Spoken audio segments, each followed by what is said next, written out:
서울 한 아파트에서 벌어진 충격적인 가족 갈등이 큰 화제를 모으고 있습니다. 평생 자식을 위해 살아온 한 어머니가 선택한 극단적 결정과 그 뒤에 숨겨진 놀라운 반전이 많은 이들에게 깊은 울림을 주고 있다고 하는데요. 과연 무슨 일이 있었던 걸까요? 지금부터 여러분께 그 특별한 이야기를 전해드리겠습니다.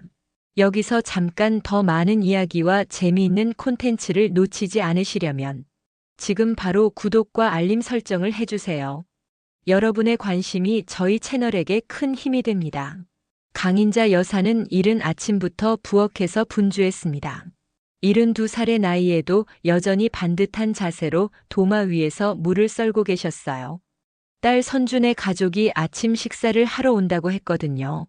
어제 저녁부터 미리 준비해둔 멸치 육수에서 구수한 냄새가 피어올랐습니다. 할머니, 현관문이 열리면서 12살 손녀 예진이가 뛰어들어왔어요. 인자 여사의 얼굴에 환한 미소가 번졌습니다. 예진이만큼은 진심으로 할머니를 반겨주는 유일한 사람이었거든요. 우리 예진이 많이 추웠지? 할머니가 따뜻한 미역국 끓여놨어. 뒤이어 딸 선주와 사위 민재가 들어섰습니다. 선주는 45살의 나이답지 않게 여전히 화장을 진하게 하고 있었고, 민재는 스마트폰을 들여다보며 인사도 제대로 하지 않았어요. 엄마, 또 이렇게 준비하셨어요? 선주의 목소리에는 고마움보다는 귀찮음이 묻어 있었습니다. 인자 여사는 그런 딸의 반응에 익숙해져 있었지만 여전히 마음 한구석이 시렸어요. 괜찮아, 엄마가 좋아서 하는 거야. 자, 얼른 앉아서 드세요. 식탁에는 정성스럽게 차려진 아침상이 놓여 있었습니다. 갓 지은 쌀밥, 구수한 미역국, 정갈하게 무친 나물 반찬들, 그리고 인자 여사가 직접 담근 김치까지. 혼자 사는 노인의 식탁이라고는 믿기 어려울 정도로 풍성했어요. 하지만 민재는 한 숟가락 뜨더니 바로 얼굴을 찡그렸습니다. 어머니, 요즘 젊은 사람들은 이렇게 짠 음식 잘 안 먹거든요. 건강에도 안 좋고. 그래? 그럼 다음엔 더 싱겁게 할게. 인자 여사는 당황하며 대답했지만 민재는 이미 스마트폰을 다시 들여다보고 있었어요. 선주 역시 몇 숟가락 먹다가 시계를 보며 재촉했습니다. 엄마, 우리 시간 없어서 빨리 먹고 가야 해요. 이제 그만 좀 하세요. 이렇게 준비하는 거. 배달시키세요. 고생하지 마시고. 민재가 스마트폰에서 눈을 떼지 않은 채 덧붙였어요. 인자 여사는 새벽부터 정성스럽게 준비한 식사가 한순간에 무의미해지는 것 같아 가슴이 먹먹했습니다. 그때 예진이가 할머니의 손을 잡았어요. 할머니 음식이 제일 맛있어요. 엄마 아빠는 맛을 모르는 거예요. 인자 여사는 손녀의 말에 겨우 미소를 지었지만 딸과 사위의 무심함은 여전히 가슴을 아프게 했습니다. 정성껏 준비한 음식을 대충 먹고 일어서는 가족들을 바라보며 인자 여사는 문득 자신이 이 집에서 혼자라는 사실을 깨달았어요. 식사를 마친 후 민재가 갑자기 진지한 표정을 지었습니다. 어머니, 잠깐 말씀드릴 게 있는데요. 인자 여사는 설거지를 하던 손을 멈추고 돌아봤습니다. 민재의 표정이 평소와 달리 심각해 보였거든요.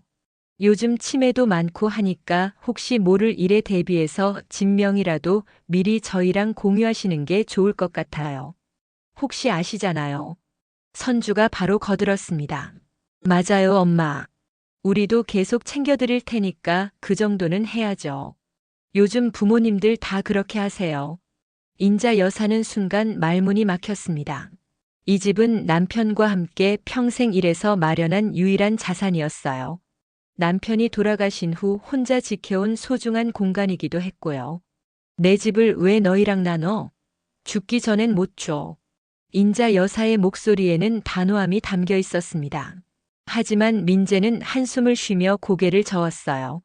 아, 그럼 뭐 저흰 상관없이 사셔야죠. 어차피 저희가 뭘 해드릴 수 있겠어요. 그 말에는 은근한 협박이 담겨 있었습니다. 인자 여사는 가슴이 답답해졌지만 아무 말도 할 수 없었어요. 결국 딸과 사위는 예진이를 데리고 서둘러 나갔고 인자 여사는 홀로 넓은 집에 남겨졌습니다. 설거지를 하면서 인자 여사는 계속 생각에 잠겼습니다. 언제부터인가 딸과 사위가 자신을 대하는 태도가 달라진 것 같았어요. 예전처럼 따뜻하게 안부를 묻는 대신 항상 무언가를 요구하거나 불편해하는 기색을 보였거든요. 일주일이 지나면서 인자 여사는 딸과 사위의 태도 변화를 더욱 선명하게 느끼게 되었습니다. 민재는 집에 올 때마다 이곳저곳을 둘러보며 품정을 했어요. 마치 부동산을 감정하는 사람처럼 말이죠. 여긴 올 때마다 답답하네요. 시골 할머니 집 같아. 민재가 거실을 둘러보며 중얼거렸습니다. 인자 여사가 평생 아껴온 가구들과 소품들이 그의 눈에는 낡고 촌스럽게 보였나 봅니다. 선주 역시 별다른 제지를 하지 않았어요. 엄마, 정말 이 집 너무 오래됐어요. 리모델링이라도 해야 하는 거 아니에요? 딸의 말에 인자 여사는 당황했습니다. 이 집은 남편과 함께 30년 전에 지은 집이었거든요. 비록 최신식은 아니지만 두 사람의 추억이 고스란히 담겨 있는 소중한 공간이었어요. 뭘 고쳐? 살기엔 충분해. 충분하긴요. 벽지도 누렇게 변했고 화장실도 옛날식이고 요즘 사람들이 보면 깜짝 놀랄 거예요. 선주의 목소리에는 노골적인 불만이 담겨 있었습니다. 인자 여사는 자신이 사는 집이 그렇게 형편없어 보이는지 의아했어요. 나름대로 깨끗하게 관리하고 있다고 생각했는데 말이죠. 며칠 후 선주는 더욱 구체적인 계획을 꺼냈습니다. 엄마, 다음 달부터 입주 리모델링 들어가면 어때요? 우리가 비용 대고 엄마는 잠깐 어디 다른 데 계시다가 오시면 되고. 입주 리모델링이 뭐야? 아, 그러니까 저희가 여기서 같이 살면서 집을 고치는 거죠. 어차피 엄마 혼자 계시기 답답하시잖아요. 인자 여사는 깜짝 놀랐습니다. 언제 자신이 답답하다고 했나요?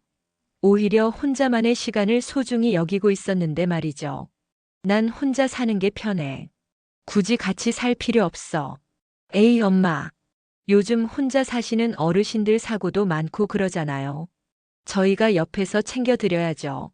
선주의 말은 그럴듯했지만 인자 여사는 뭔가 석연치 않았습니다. 정말 자신을 걱정해서 하는 말인지 아니면 다른 속셈이 있는 건인지 헷갈렸어요. 그러던 어느 일요일 민재가 부동산 중개업소 전단지를 들고 왔습니다. 어머니, 이 동네 집값 많이 올랐네요. 어머니 집도 웬만한 아파트 한 채 값은 나올 것 같은데. 집값을 왜 알아봐? 아니에요. 그냥 궁금해서요. 요즘 부동산 시장이 어떤가 싶어서. 하지만 민재의 눈빛에는 분명히 계산적인 무언가가 담겨 있었습니다. 인자 여사는 불안해지기 시작했어요. 혹시 딸과 사위가 자신의 집을 노리고 있는 건 아닐까 하는 의심이 들었거든요. 예진이만큼은 여전히 할머니 편이었습니다. 어느 날 둘이 단둘이 있을 때 예진이가 조용히 말했어요. 할머니, 엄마 아빠가 할머니 집 얘기 자꾸 해요. 뭐라고 하는데? 할머니가 혼자 계시면 위험하다고 빨리 같이 살아야 한다고요. 근데 진짜로는 할머니 집이 너무 좋대요. 예진이의 순진한 말에 인자 여사의 가슴이 철렁 내려앉았습니다. 아이 입에서 나오는 말이지만 어른들의 속마음을 그대로 드러내는 것 같았거든요. 할머니는 괜찮으니까 걱정하지 마. 인자 여사는 손녀를 안심시키려 했지만 정작 자신의 마음은 점점 무거워졌습니다. 딸과 사위의 진짜 의도가 무엇인지 점점 분명해지고 있었어요. 그날 밤 인자 여사는 잠을 이루지 못했습니다. 창밖으로 들려오는 빗소리를 들으며 자신의 처지에 대해 깊이 생각해 봤어요. 평생 자식을 위해 살아왔는데 이제는 오히려 자식들에게 짐이 되고 있는 것 같았습니다. 아니, 정확히 말하면 짐이 아니라 이용당하고 있는 것 같았어요. 집이라는 재산 때문에 관심을 보이는 것이지 진정으로 자신을 걱정해서가 아니라는 걸 이제는 알 수 있었거든요. 새벽이 되어서야 인자 여사는 깊은 한숨을 쉬었습니다. 앞으로 어떻게 해야 할지 막막했지만 한 가지는 분명했어요. 더 이상 이런 식으로 살 수는 없다는 것 말이죠. 갈등은 예상보다 빨리 찾아왔습니다. 그날은 평소보다 일찍 딸과 사위가 집을 찾았어요. 인자 여사는 특별히 갈비찜을 준비했습니다. 민재가 예전에 좋아한다고 했던 음식이었거든요. 어머니, 뭘 이렇게 준비하셨어요? 선주가 부엌을 들여다보며 말했습니다. 하지만 그 말투에는 고마움보다는 부담스러움이 묻어 있었어요. 갈비찜 해뒀어. 민재가 좋아한다고 했잖아. 인자 여사는 뜨거운 냄비를 조심스럽게 식탁에 올렸습니다. 정성스럽게 푹 고아낸 갈비에서 김이 모락모락 피어올랐어요. 하지만 민재의 반응은 예상과 달랐습니다. 갈비요? 나 요즘 이런 거 안 먹는다니까요. 기름기도 많고. 민재는 냄비 뚜껑을 열어보더니 바로 얼굴을 찡그렸어요. 어머니는 트렌드가 없으세요. 요즘 누가 이런 음식 먹어요? 그 말에 인자 여사의 가슴이 덜컥했습니다. 아침부터 장을 보고 갈비를 손질하고 몇 시간 동안 정성껏 끓인 음식이었는데 말이죠. 그럼 다른 걸 해줄까? 아니에요, 됐어요. 그냥 배달시켜 먹죠. 민재는 이미 스마트폰을 꺼내고 있었습니다. 인자 여사는 어쩔 줄 몰라 하며 서 있었어요. 정성껏 준비한 음식이 한순간에 무용지물이 된 것 같아 허탈했습니다. 그때 선주가 갑자기 목소리를 높였어요. 아, 진짜. 왜 이렇게 고집이 세세요? 우리가 싫다는데 왜 자꾸 이런 걸 해요? 선주야. 그냥 요양원 가세요. 집에만 있으니까 이렇게 쓸데없는 짓만 하잖아요. 선주의 말에 인자 여사는 순간 귀를 의심했습니다. 자신의 딸이 요양원에 가라고 말한 건가요? 선주야, 그게 엄마한테 할 말이니? 인자 여사의 목소리가 떨렸습니다. 평생 자식을 위해 살아온 어머니에게 할 수 있는 말이 아니었거든요. 그런데 선주는 더욱 거칠게 말했습니다. 아이 씨발, 진짜 돌아버리겠네. 이래서 노인네들이랑 같이 못 산다니까. 인자 여사는 딸의 입에서 나오는 말을 믿을 수 없었습니다. 설마 자신의 딸이 이런 말을 할 줄은 꿈에도 몰랐어요. 미친 거 아냐? 남 욕심만 많고. 선주의 마지막 말이 인자 여사의 가슴을 관통했습니다. 남 욕심이라니요. 자신의 집에서 자신의 돈으로 자신의 정성으로 준비한 음식을 대접하는 게 남 욕심이라는 말인가요? 민재는 이 상황을 말리기는커녕 조용히 자리에서 일어나 안방으로 들어가 버렸습니다. 마치 이런 일이 처음이 아닌 것처럼 태연하게 말이죠. 인자 여사는 두 손에 수저를 든 채 멍하니 서 있었습니다. 방금 전 딸이 자신에게 한 말들이 머릿속에서 맴돌았어요. 요양원에 가라고, 노인네들이랑 못 산다고, 미쳤다고, 남 욕심이 많다고. 눈물이 후두둑 떨어지기 시작했습니다. 처음엔 한 방울, 두 방울이었는데 점점 주체할 수 없을 만큼 많아졌어요. 72년을 살아오면서 이렇게 모욕적인 말을 들어본 적이 없었습니다. 그것도 자신이 목숨보다 소중히 여기는 딸에게서 말이죠. 선주는 자신이 한 말의 무게를 깨닫지 못하는 것 같았습니다. 오히려 짜증스럽다는 듯이 혀를 찼어요. 엄마, 왜 또 우세요? 우리가 뭘 잘못했다고. 그 말에 인자 여사는 더욱 울음을 터뜨렸습니다. 자신이 왜 우는지도 모르겠다는 듯이 말하는 딸을 보니 정말로 절망스러웠거든요. 됐어. 그만 가. 인자 여사는 겨우 목소리를 짜내어 말했습니다. 뭐가 됐다는 거예요? 엄마가 화내실 일이 아니잖아요. 가라고 했어. 제발 가줘. 인자 여사의 목소리에는 더 이상 참을 수 없다는 절규가 담겨 있었습니다. 선주는 어이없다는 표정을 지었지만 결국 민재를 불러 집을 나갔어요. 집에 혼자 남겨진 인자 여사는 식탁에 앉아 한참을 울었습니다. 아직도 뜨거운 갈비찜이 식탁 위에 그대로 놓여 있었어요. 정성스럽게 준비했지만 아무도 먹지 않은 음식을 바라보며 인자 여사는 자신의 처지를 되돌아봤습니다. 언제부터 이렇게 된 걸까요? 언제부터 자신이 가족에게 짐이 되고 귀찮은 존재가 된 걸까요? 그리고 언제부터 자신의 딸이 이렇게 무정해진 걸까요? 다음 날 아침 인자 여사는 평소보다 일찍 일어났습니다. 밤새 뒤척이느라 제대로 잠을 자지 못했거든요. 어젯밤 선주가 한 말들이 계속 머릿속을 맴돌았어요. 미친 거 아냐? 노인네들이랑 같이 못 산다니까. 딸의 목소리가 귓가에서 떠나지 않았습니다. 인자 여사는 거울 앞에 섰어요. 거울 속에는 72살의 늙은 여자가 서 있었습니다. 언제부터인가 깊어진 주름, 희끗희끗해진 머리카락, 구부정해진 어깨. 내가 정말 그렇게 보기 싫은 노인네구나. 혼잣말을 하며 인자 여사는 쓸쓸히 웃었습니다. 자신이 키운 딸에게조차 짐스러운 존재가 되어버린 현실이 받아들여지지 않았어요. 오전에 같은 아파트에 사는 이웃 김순례 씨가 찾아왔습니다. 순례 씨는 인자 여사보다 2살 많은 74살이었는데 비슷한 처지라 그런지 자주 안부를 물어봤어요. 인자 씨, 어젯밤에 무슨 일 있었어요? 소리가 좀 들리던데. 순례 씨의 걱정스러운 목소리에 인자 여사는 어제 일을 털어놨습니다. 딸과 사위가 집 명의를 공동으로 하자고 했던 일부터 어젯밤 갈비찜 때문에 벌어진 일까지 모든 걸 말했어요. 아이고, 요즘 애들이 다 그래요. 부모를 ATM 기계로 생각한다니까요. 순례 씨가 혀를 찼습니다. 우리 아들도 마찬가지예요. 명의 문제로 한판 크게 싸웠거든요. 나중에 상속세 많이 나온다고 미리미리 정리해야 한다고. 그래서 어떻게 했어요? 일단 거절했죠. 내가 죽기 전까진 내 재산이라고. 그랬더니 한동안 연락도 안 하더라고요. 순례 씨의 말을 들으니 인자 여사만의 문제가 아니라는 걸 알 수 있었습니다. 요즘 자식들은 부모를 진심으로 걱정해서가 아니라 재산 때문에 관심을 보이는 경우가 많다고 했어요. 인자 씨도 단단히 마음먹어야 해요. 자식이라고 해서 다 내어줄 필요 없어요. 순례 씨가 진지하게 말했습니다. 내 삶은 내가 결정하는 거예요. 자식들 눈치 보며 살 필요 없다고요. 순례 씨가 돌아간 후 인자 여사는 혼자 앉아 깊이 생각에 잠겼습니다.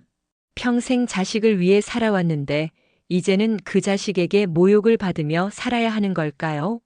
그날 오후 인자 여사는 오랜만에 산책을 나갔습니다. 아파트 단지 뒤편에 있는 작은 공원이었는데 평소에는 잘 가지 않던 곳이었어요. 벤치에 앉아 하늘을 올려다보니 마음이 조금 차분해졌습니다. 공원에는 인자 여사처럼 혼자 산책하는 노인들이 여럿 있었어요. 모두들 조용히 자신만의 시간을 보내고 있었습니다. 어떤 할머니는 책을 읽고 있었고 어떤 할아버지는 신문을 보고 있었어요. 저 사람들도 나처럼 외로울까? 인자 여사는 문득 궁금해졌습니다. 겉으로는 평온해 보이지만 각자 나름의 고민과 아픔이 있을 것 같았거든요. 집으로 돌아오는 길에 인자 여사는 부동산 중개업소를 지나게 됐습니다. 유리창에 붙은 매물 정보를 무심코 들여다보다가 깜짝 놀랐어요. 자신이 사는 아파트와 비슷한 조건의 집들이 생각보다 비싼 가격에 나와 있었거든요. 정말 집값이 많이 올랐구나. 민재가 전에 한 말이 맞았습니다. 이 정도면 웬만한 신축 아파트 한 채 값은 충분히 나올 것 같았어요. 그제서야 인자 여사는 딸과 사위가 왜 그렇게 집 명의에 관심을 보이는지 이해할 수 있었습니다. 그날 저녁 인자 여사는 서랍 깊숙이 넣어둔 통장들을 꺼내봤습니다. 남편이 돌아가신 후 혼자 모은 돈이 제법 됐어요. 반찬 가게를 운영하며 조금씩 모은 돈과 남편이 남긴 보험금 그리고 적금까지 합치면 상당한 액수였습니다. 이 돈이면 어디든 갈 수 있겠네. 인자 여사는 처음으로 이런 생각을 해봤습니다. 굳이 여기서 눈치 보며 살 필요가 있을까요? 딸과 사위 때문에 위축되어 살 필요가 있을까요? 그날 밤부터 인자 여사는 진지하게 다른 삶을 생각해보기 시작했습니다. 어떻게 살아야 진정으로 자신다운 삶을 살 수 있을지, 더 이상 누구에게도 무시당하지 않고 살 수 있을지 고민했어요. 창밖으로 보이는 야경을 바라보며 인자 여사는 결심을 굳혔습니다. 더 이상 이런 식으로 살 수는 없다고 자신의 인생은 자신이 결정해야 한다고 말이죠. 일주일 후 인자 여사는 조용히 움직이기 시작했습니다. 먼저 예전에 살던 고향 구룡마을에 전화를 걸어봤어요. 그곳에는 아직도 남편의 형님이 살고 계셨거든요. 형님, 저예요. 인자. 어머, 인자야. 오랜만이구나. 어떻게 지내니? 형님의 반가운 목소리에 인자 여사는 마음이 따뜻해졌습니다. 이렇게 진심으로 반겨주는 사람이 있다는 게 얼마나 고마운지 몰랐어요. 형님, 혹시 구룡마을에 빈집 있어요? 전 다시 고향으로 내려가려고 해요. 빈집? 왜 갑자기? 서울에서 잘 살고 있는 줄 알았는데. 인자 여사는 자세한 사정은 말하지 않고 혼자 살기에는 고향이 더 좋을 것 같다고 둘러댔습니다. 형님은 마침 마을 입구에 있는 작은 한옥이 비어 있다고 알려주셨어요. 그 집 주인이 도시로 이사 가면서 새 놓으려고 하는데 월세가 그리 비싸지 않을 거야. 내가 알아봐 줄까? 네, 부탁드릴게요. 전화를 끊은 후 인자 여사는 본격적으로 계획을 세우기 시작했습니다. 먼저 집을 급매로 내놓기로 했어요. 부동산 중개업소에 가서 상담을 받아보니 생각보다 관심을 보이는 사람들이 많았습니다. 요즘 이 동네가 재개발 예정지라서 집값이 많이 올랐거든요. 급매로 내놓으시면 한 달 안에는 팔릴 것 같아요. 중개업소 직원의 말에 인자 여사는 안도했습니다. 빨리 정리하고 떠나고 싶었거든요. 다음으로는 은행에 가서 예금과 적금을 정리했습니다. 여러 은행에 나누어 놓았던 돈들을 하나로 모으니 제법 큰 금액이 됐어요. 이 정도면 고향에서 여유롭게 살 수 있을 것 같았습니다. 그리고 보험도 정리했습니다. 수익자를 딸 선주로 해놨던 것들을 모두 해지하고 새로운 보험에 가입했어요. 이번에는 수익자를 손녀 예진이로 했습니다. 선주에게는 한 푼도 남겨주고 싶지 않았거든요. 일주일 동안 인자 여사는 쉬지 않고 준비했습니다. 가구들은 중고업체에 팔거나 기부했고 필요한 물건들만 골라 포장했어요. 평생 모아온 추억의 물건들을 정리하는 일은 생각보다 힘들었습니다. 남편과 함께 찍은 사진들, 선주가 어렸을 때 그린 그림들, 예진이가 보낸 편지들. 하나하나가 소중한 추억이었지만 이제는 새로운 시작을 위해 정리해야 했어요. 그러던 중에 예진이가 혼자 놀러 왔습니다. 평소와 달리 조용한 집 분위기를 눈치챈 예진이가 물어봤어요. 할머니, 왜 이렇게 정리하고 있어요? 인자 여사는 잠시 망설였지만 손녀에게만은 진실을 말해주기로 했습니다. 예진아, 할머니가 다른 곳으로 이사 가려고 해. 어디로요? 멀어요? 응, 할머니 고향으로 가려고 해. 좀 멀어. 예진이의 눈에 눈물이 고였습니다. 할머니와 헤어진다는 게 싫었던 모양이에요. 할머니, 나도 같이 가면 안 돼요? 안 돼. 우리 예진이는 엄마 아빠랑 있어야지. 인자 여사는 손녀를 꼭 안아주었습니다. 이 아이만큼은 진심으로 자신을 사랑해준다는 걸 알 수 있었거든요.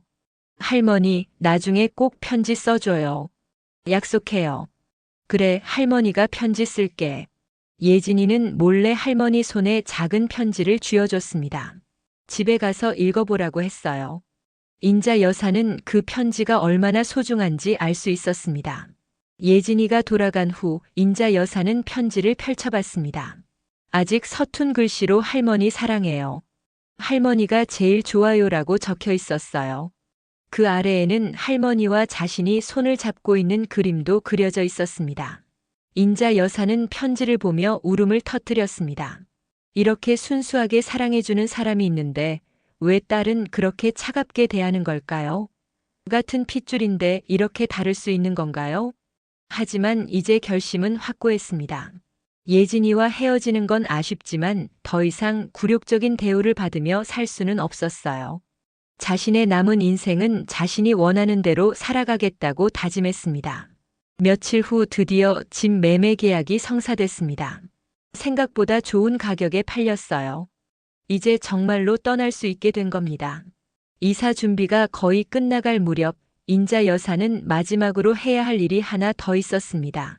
선주와 민재에게 마지막 인사를 하는 일이었어요. 아니, 정확히 말하면 인사가 아니라 작별 통보였습니다. 하지만 직접 말하기엔 또 다른 갈등이 생길 것 같았어요. 인자 여사는 편지를 쓰기로 결심했습니다. 평생 글쓰기와는 거리가 멀었지만 마지막만큼은 자신의 마음을 제대로 전하고 싶었거든요. 하얀 편지지 앞에 앉아 한참을 생각했습니다. 어떤 말부터 시작해야 할까요? 원망의 말일까요? 아니면 마지막 당부의 말일까요? 선주야. 첫 줄을 쓰고 나서 인자 여사는 펜을 멈췄습니다. 갑자기 선주가 어렸을 때가 떠올랐어요. 아프면 엄마를 찾고 무서우면 엄마 품에 안기던 그 아이가 언제부터 이렇게 변한 걸까요? 하지만 이제는 과거에 매달릴 때가 아니었습니다. 인자 여사는 마음을 다잡고 편지를 계속 썼어요. 선주야, 너는 내 딸이지만 나를 인간으로 보지 않았구나. 쌍욕을 듣고도 참고 살 이유는 없다. 이 집은 이미 팔렸고 내 삶은 새로 시작된다. 날 찾지 말아라. 너도 내 인생 살아라. 나도 이제 내 삶을 살련다. 편지는 생각보다 짧았습니다. 길게 설명하거나 변명할 필요가 없었거든요. 이미 모든 게 끝났으니까요. 편지를 다 쓰고 나서 인자 여사는 집 안을 마지막으로 둘러봤습니다. 텅 빈 거실, 텅 빈 방들. 30년 동안 살았던 이 집에서의 추억들이 파노라마처럼 스쳐 지나갔어요. 남편과 함께 이사 온 첫날, 선주가 대학에 합격했다며 기뻐하던 날, 예진이가 처음 걸음마를 했던 날. 행복했던 순간들도 많았지만 이제는 모두 과거의 일이었습니다. 이삿짐 센터에서 나온 직원들이 마지막 짐들을 실어갔습니다. 인자 여사는 작은 가방 하나만 들고 집을 나섰어요. 뒤돌아보지 않았습니다. 돌아볼 이유도 없었고 돌아갈 곳도 없었거든요. 고속버스 터미널로 가는 택시 안에서 인자 여사는 창밖 풍경을 바라봤습니다. 서울의 높은 건물들이 점점 멀어져 갔어요. 이제 정말로 새로운 시작이구나 싶었습니다. 구룡마을까지는 3시간 정도 걸렸습니다. 버스에서 내리자 고향의 공기가 폐 속 깊숙이 들어왔어요. 서울의 매연 냄새와는 확연히 다른 깨끗하고 맑은 공기였습니다. 형님이 마중 나와 계셨어요. 76살의 나이에도 여전히 건강해 보이셨습니다. 인자야, 고생 많았다. 이제 고향에서 편히 쉬어라. 고맙습니다, 형님. 새로 살게 될 한옥은 작지만 아담했습니다. 마당에는 감나무와 대추나무가 있었고 뒤편으로는 작은 텃밭도 있었어요. 서울의 답답한 아파트와는 비교할 수 없을 만큼 여유로워 보였습니다. 여기서 혼자 살기엔 딱 좋을 거야. 마을 사람들도 다 착하고. 형님의 말씀에 인자 여사는 고개를 끄덕였습니다. 이제 정말로 새로운 삶이 시작되는 거구나 싶었어요. 그날 저녁 인자 여사는 마당에 나가 밤하늘을 올려다봤습니다. 서울에서는 볼 수 없었던 수많은 별들이 반짝이고 있었어요. 남편이 돌아가신 후 처음으로 마음이 편안해지는 것 같았습니다. 여보, 나 잘하고 있는 거 맞지? 하늘을 보며 혼잣말을 했습니다. 남편이 살아있다면 뭐라고 했을까요? 아마 잘했다고 더 이상 참지 말라고 했을 것 같았어요. 그날 밤 인자 여사는 오랜만에 깊이 잠들었습니다. 서울에서의 마지막 몇 개월 동안 제대로 잠을 자지 못했었는데 이곳에서는 놀랍도록 편안하게 잠들 수 있었어요. 새벽의 새소리에 눈을 뜬 인자 여사는 미소를 지었습니다. 정말로 새로운 인생이 시작된 것 같았거든요.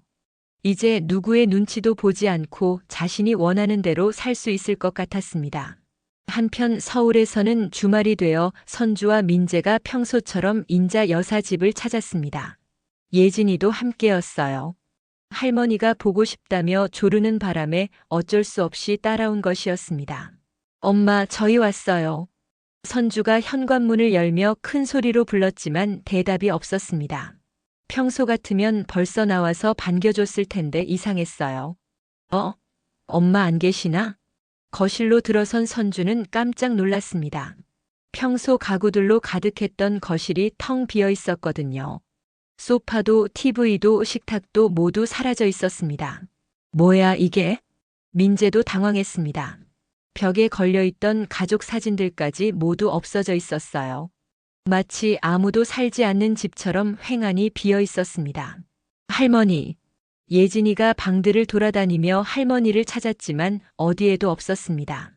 안방, 작은 방, 심지어 화장실까지 모두 확인해 봤지만 인자 여사의 흔적은 찾을 수 없었어요. 이게 도대체 무슨 일이야? 선주는 혼란스러웠습니다. 며칠 전까지만 해도 멀쩡히 있던 엄마와 가구들이 하루아침에 사라져버린 상황을 이해할 수 없었거든요. 그때 민재가 식탁 위에 놓인 하얀 봉투를 발견했습니다. 여보, 여기 편지 있어. 봉투 겉면에는 선주에게라고 정성스럽게 쓰여 있었습니다. 인자 여사의 글씨였어요. 선주는 떨리는 손으로 봉투를 열었습니다. 편지는 생각보다 짧았습니다. 하지만 그 짧은 글 속에는 인자 여사의 단호한 의지가 담겨 있었어요. 선주야, 너는 내 딸이지만 나를 인간으로 보지 않았구나. 쌍욕을 듣고도 참고 살 이유는 없다. 이 집은 이미 팔렸고 내 삶은 새로 시작된다. 날 찾지 말아라. 너도 내 인생 살아라. 나도 이제 내 삶을 살련다. 편지를 다 읽은 선주의 얼굴이 창백해졌습니다. 갑자기 지난번에 엄마에게 했던 말들이 떠올랐어요. 미친 거 아냐? 노인네들이랑 같이 못 산다니까. 자신이 정말로 그런 말을 했었나요? 엄마에게 요양원에 가라고 쓸데없는 짓이라고 말했던 게 기억났습니다. 집을 팔았다고? 민재가 편지를 다시 읽어보며 중얼거렸습니다. 그들이 그토록 탐내던 집이 이미 다른 사람 손에 넘어갔다는 뜻이었어요. 엄마가 정말 집을 팔고 떠났다고. 어디로 간 거야? 선주는 아직도 상황을 받아들이지 못하고 있었습니다. 엄마가 자신들 몰래 이런 큰일을 벌일 줄은 꿈에도 몰랐거든요. 예진이가 울음을 터뜨렸습니다. 할머니는 어디 갔어요? 할머니 보고 싶어요. 아이의 울음소리에 선주는 비로소 현실을 깨달았습니다. 엄마가 정말로 떠나버린 거구나. 그것도 자신 때문에 말이죠. 찾아보자. 엄마가 어디로 갔는지 알아봐야 해. 하지만 민재는 고개를 저었습니다. 편지에 찾지 말라고 했잖아. 어머니 뜻이 그렇다면. 뜻이 그렇다고? 우리 엄마야. 혼자서 어떻게 살아? 선주가 소리쳤지만 민재는 냉정했습니다. 사실 집이 이미 팔렸다는 소식에 더 충격받은 것 같았어요. 집값이 얼마나 나왔을까? 그 돈은 다 어디로 간 거지? 민재의 말에 선주는 더욱 화가 났습니다. 지금 이 상황에서 돈 걱정부터 하다니요. 그날 밤 선주는 잠을 이루지 못했습니다. 엄마가 쓴 편지가 계속 머릿속을 맴돌았어요. 특히 쌍욕을 듣고도 참고 살 이유는 없다는 부분이 가슴에 비수처럼 꽂혔습니다. 정말로 자신이 엄마에게 그렇게 심한 말을 했었나요? 아무리 생각해봐도 그때의 기억이 선명하지 않았어요. 화가 났을 때 무심코 내뱉은 말들이 엄마에게는 그렇게 큰 상처가 되었던 걸까요? 며칠 동안 선주는 엄마를 찾으려고 노력했습니다. 엄마의 친구들에게 전화도 해보고 예전에 다니던 교회에도 물어봤어요. 하지만 아무도 인자 여사의 행방을 모른다고 했습니다. 마치 지구상에서 완전히 사라져버린 것 같았어요. 선주는 그제서야 엄마가 얼마나 철저하게 계획을 세웠는지 깨달았습니다. 일주일이 지나고 2주일이 지나도 엄마의 소식은 들을 수 없었습니다. 선주는 점점 불안해졌어요. 혹시 엄마에게 무슨 일이 생긴 건 아닐까 걱정되기 시작했거든요. 그때서야 선주는 자신이 얼마나 큰 실수를 했는지 깨달았습니다. 평생 자신을 위해 살아온 엄마를 그렇게 함부로 대했다는 것이 이제야 가슴 깊이 와닿았어요. 구룡마을에서의 새로운 삶은 인자 여사에게 예상치 못한 기쁨을 가져다 주었습니다. 처음에는 혼자 지내는 시간이 길어 외로울까 걱정했는데 오히려 그 고요함이 마음을 평안하게 해주었어요. 아침마다 마당에 나가 텃밭을 가꾸는 일부터 하루가 시작됐습니다. 상추, 깻잎, 고추 등을 심어 놓았는데 매일 조금씩 자라나는 모습을 보는 게 신기했어요. 서울에서는 경험할 수 없었던 소소한 즐거움이었습니다. 마을 사람들도 인자 여사를 따뜻하게 맞아주었어요. 옆집 할머니는 집에서 기른 김치를 나눠주셨고 앞집 할아버지는 텃밭 가꾸는 법을 자세히 알려주셨습니다. 서울서 오셨다니까 농사일이 서툴 거예요. 천천히 배워가세요. 마을 사람들의 배려 깊은 말들에 인자 여사는 감동했습니다. 누구 하나 반갑지 않은 기색을 보이지 않았고 모두들 진심으로 도와주려고 했어요. 한 달쯤 지났을 때 마을 이장님이 찾아왔습니다. 인자 씨, 우리 마을 노인센터에서 반찬 봉사를 도와주실 분을 찾고 있는데 혹시 관심 있으세요? 인자 여사는 흔쾌히 승낙했습니다. 혼자만의 시간도 좋았지만 누군가에게 도움이 되는 일을 하고 싶었거든요. 서울에서 반찬 가게를 운영했던 경험도 있었고요. 노인센터에서의 봉사활동은 인자 여사에게 새로운 활력을 불어넣어 주었습니다. 거동이 불편한 어르신들을 위해 반찬을 만들어 배달하는 일이었는데 정성껏 만든 음식을 드시고 고마워하는 모습을 보면 보람을 느꼈어요. 인자 씨가 만든 나물 반찬이 제일 맛있어요. 옛날 우리 어머니 손맛이 나더라고요. 80이 넘은 할머니의 칭찬에 인자 여사는 뿌듯했습니다. 선주와 민재는 자신의 음식을 푸대접했지만 여기서는 진심으로 고마워해주는 사람들이 있었어요. 저녁이면 예진이에게 편지를 썼습니다. 약속을 지키는 거였어요. 마을의 하루하루 텃밭에서 자라는 채소들, 새로 만난 이웃들 이야기를 적어보냈습니다. 우리 예진아, 할머니는 지금 아주 예쁜 마을에서 살고 있어. 여기는 공기도 맑고 사람들도 착해서 할머니가 아주 행복해. 예진이도 건강하게 잘 지내고 있지? 편지를 쓰는 시간은 인자 여사에게 특별했습니다. 유일하게 자신을 진심으로 사랑해준 손녀와 마음으로 남아 대화하는 시간이었거든요. 계절이 바뀌어 가을이 되었습니다. 마당의 감나무와 대추나무에 열매가 주렁주렁 열렸어요. 인자 여사는 정성껏 수확해서 마을 이웃들과 나눠 먹었습니다. 인자 씨 덕분에 오래감 농사 잘 됐네요. 혼자 다 먹을 수 없으니 이웃들과 나눠 먹는 게 맞죠. 이웃 할머니의 말에 인자 여사는 고개를 끄덕였습니다. 나누는 기쁨을 이제야 제대로 알 것 같았어요. 서울에서는 정성껏 준비해도 고마워하지 않던 사람들 때문에 상처받았는데 여기서는 작은 것 하나라도 진심으로 기뻐해 주었습니다. 그런데 어느 날 우체부 아저씨가 등기우편을 가져왔습니다. 발신인을 보니 김선주라고 적혀 있었어요. 인자 여사는 잠시 망설였지만 결국 편지를 열어봤습니다. 선주의 손글씨는 예전보다 많이 흔들리고 있었습니다. 마치 울면서 쓴 것 같았어요. 엄마, 정말 잘못했어요. 엄마가 없어진 후에야 깨달았어요. 제가 얼마나 나쁜 딸이었는지, 얼마나 엄마를 아프게 했는지 알겠어요. 돌아와 주세요. 제발 한 번만 용서해 주세요. 예진이도 할머니가 너무 보고 싶어 해요. 편지는 길지 않았지만 선주의 후회와 절망이 그대로 담겨 있었습니다. 인자 여사는 편지를 읽으며 복잡한 감정에 휩싸였어요. 미운 마음이 없는 건 아니었습니다. 그토록 상처받았던 기억들이 완전히 사라진 건 아니었거든요. 하지만 그와 동시에 모정도 느껴졌어요. 아무리 못된 딸이라도 자신이 낳은 자식이었으니까요. 인자 여사는 편지를 접어서 서랍에 넣었습니다. 당장 답장을 쓸 마음은 들지 않았어요. 더 시간이 필요했습니다. 며칠을 고민한 후 인자 여사는 마음의 결론을 내렸습니다. 용서할 수는 있지만 예전으로 돌아갈 수는 없다는 것이었어요. 자신의 새로운 삶을 포기하고 싶지 않았거든요. 그날 저녁 인자 여사는 마당에 나가 별을 바라봤습니다. 하늘에는 여전히 수많은 별들이 반짝이고 있었어요. 가족이라고 해서 모든 걸 참고 살 필요는 없구나. 혼잣말을 하며 인자 여사는 조용히 미소를 지었습니다.